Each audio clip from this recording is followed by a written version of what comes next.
kasambahan sa pagkatao sa atong inahan nga Santa Maria, kaninyong tanan. Happy birthday. Atong palakpakan ang Ginoo.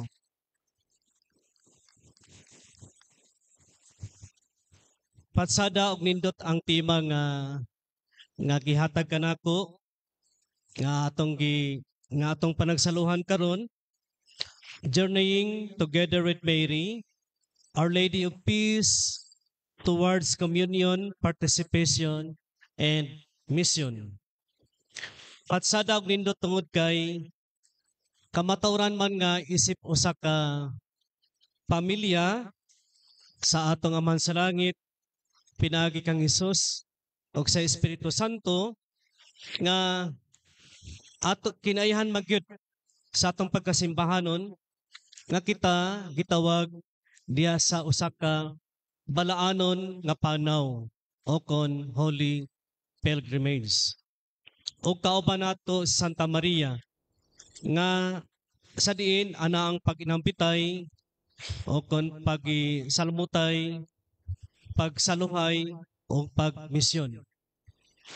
Ang usa ka balaanon nga panaw dili mamahimong kompleto o hingpit kung wala kining tulo ka elemento: communion, participation o misyon. Og si Santa Maria ang atong modelo dining tulo ka mga elemento sa synodality, no? Dining balaanon nga panaw.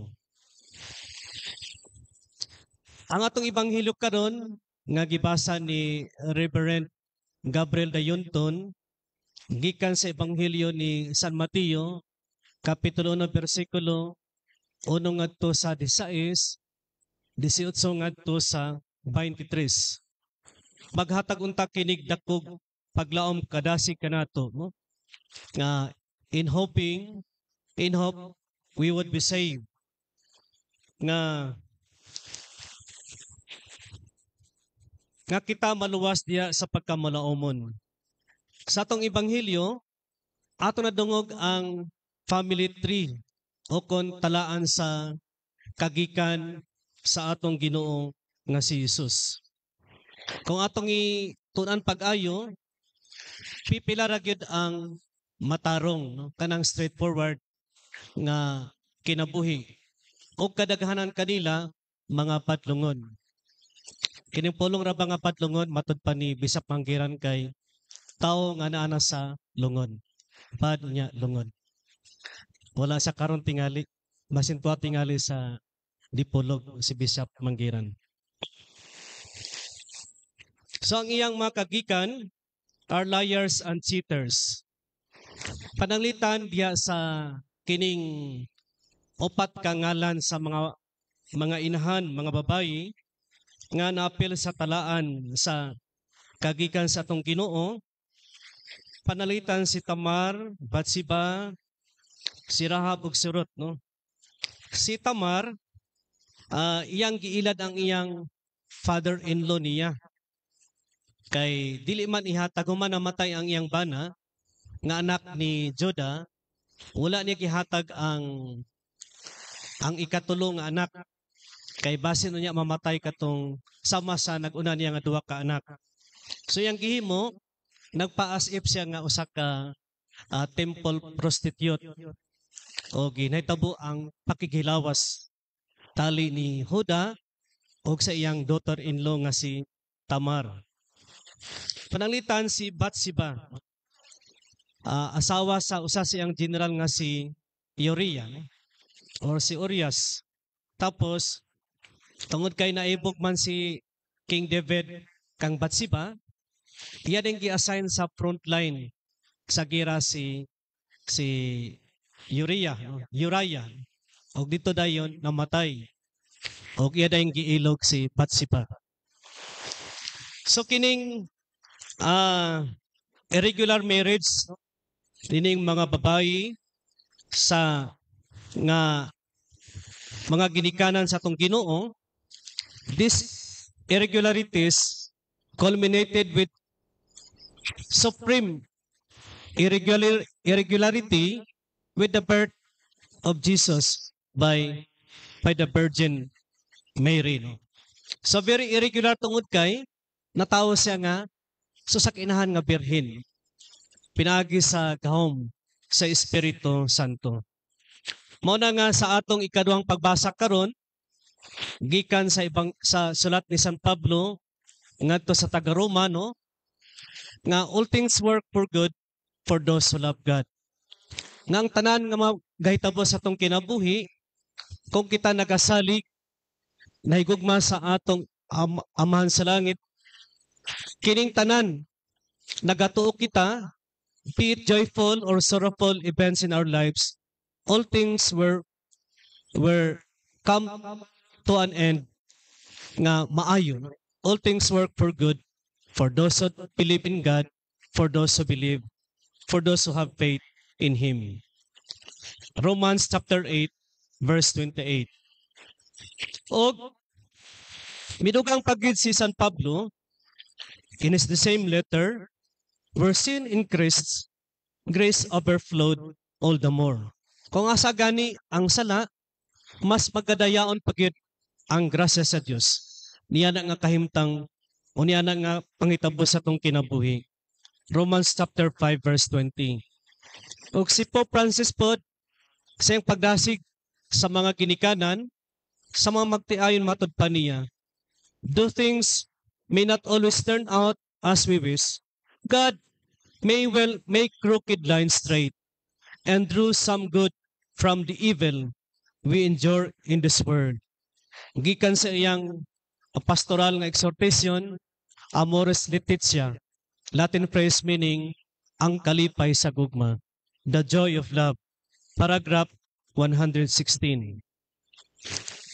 Ikatulo, sa tong pagsaulog sa adlaw na tawhan ni Mama Mary, ato pod ginasaulog ang usa sa iyang titulo, Mary, our Queen of Peace, or Mary, our Lady of Peace. Sa tong pagsaulog sa iyang adlaw na tawhan, ato sab gisaulog ang panagpanag sa atong kaluwasan. Tungod kay ato na pod nga gina-look forward, no, with excitement ang pagkahimugso, ang pagkatawa sa atong manluwas nga si Jesus, nga mao ang prinsipe sa kalinaw. Gitituluhan siya sa anghel, no, diya sa pagpaybalo sa mga anghel, sa anghel ngadto sa mga magbalantay sa karniro, no, nga ang tao, ang bata nga matao, mao ang prinsipe sa kalinaw, ang Ginoo nga si Jesucristo. Speaking of peace, diya sa Biblia, gikan kini sa Hebrew nga pulong Shalom o sa Griego nga pulong Erini. Kay ang daang tugon gisulat man sa Hebrew o ang Hebrew nga pulong sa kalinaw is Shalom. O sa bagong tugon gisulat man sa Greek nga pulong gikan sa pulong nga Erini. So kining Shalom o kining Erini nga pulong is a common greeting and expression of regards and best wishes. So kung miingon kita sa atong igsuon, Shalom or Erini, buti pasabot ato sang gitimbaya. Kita gapanginaot nga ang iyang kinabuhi maayo. It is more than the absence of conflict and war. Alang kang, so it signifies completeness, well-being.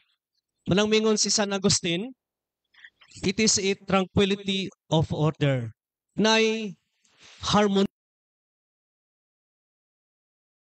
ang mga pangitabo sa atong palibot, sa atong kinabuhi o diya sa tibok kalibutan.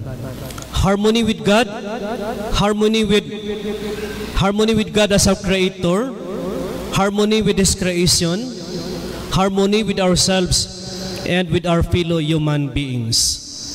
Nga atong ipakita diya sa fidelity to God's covenant of love, peace, and justice. Kaom kini nga tema, tungod kay ni atong September 1, hangtod karong Oktubre 4, ang atong simbahan, kauban sa mga ecumenical nga mga simbahan, pinaagi sa pagpangulo sa atong Santo Papa, iyang gideklarar kini nga bulan hangtod Oktubre 14 nga Season of Creation. Ug sa ato nga diocese, September 1 ngadto sa Oktubre 14 nga sa diin atong gasaulogon ang death anniversary sa atong martir sa kinayahan nga mao si Father Neri Satur. Ubos sa tema, let justice and peace flow, a mighty river, inspired by the words of Yahweh in Prophet Amos chapter 5 verse 24 and Prophet Isaiah chapter 43 to verse 19. So usa kini ka maayo no kaom kaayo maayong nga paghanay sa simbahan sa Espiritu Santo ang mga pangitabo sa atong kinabuhi sa atong diocese sa Malaybalay sa atong pagsaolog sa kapistahan sa adang natawan sa atong inang Santa Maria o sa atong pagsaolog sa Season of Creation. Og isip hagit pamlandong ko natong tanan sa unang punto sa akong ipaambit kaninyo nga all things work for good for those who love God, no? nga magmalaumon unta kita sa mga pangitabo sa atong kinabuhi, no? Sama sa talaan sa family tree ni Jesus, no, atong Ginoo, no, that God can still draw out good from the evil situation sa sala nga dadya sa iyang family tree, no. Musa atong i-appeal pag-ampo kanunay ang atong pamilya, no. It's healing, no. It's reconciliation, harmony, no.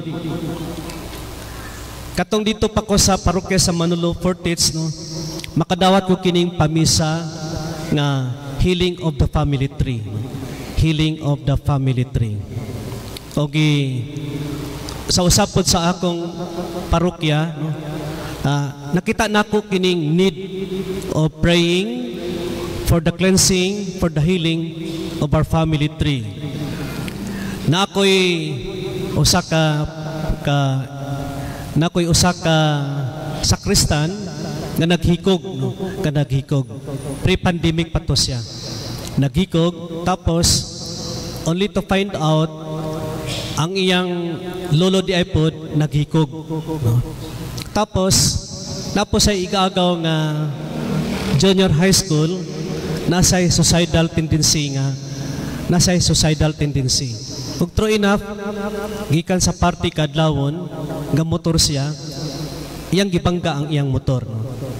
Tapos akong giblessingan, gimisahan katong patayng lawas sa junior high school.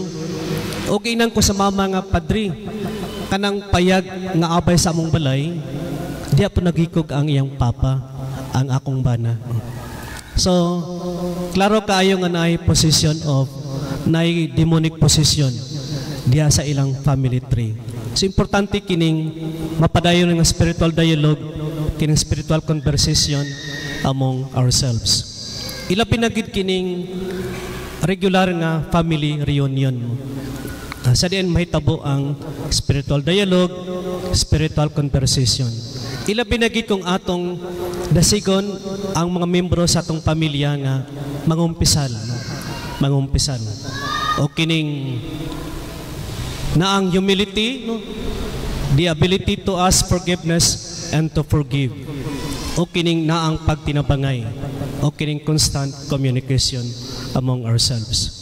So sa atong pagsaulog karon sa pangilin sa pagkatao sa atong inang Santa Maria, ang banag-banag sa atong kaluwasan, nga at the same time atong gisaulog ang usa sa iyang titulo, Mary, our Queen of Peace, Our Lady of Peace, na unta muhari ang kalinaw sa atong tagsatag sa kaugalingon sa atong pamilya, sa tibok diocese o sa tibok kalibutan. Uban ang atong pagpaningkamot sa pag-amping, pagpangga, pagpanalipod sa atong inahan nga kinayahan.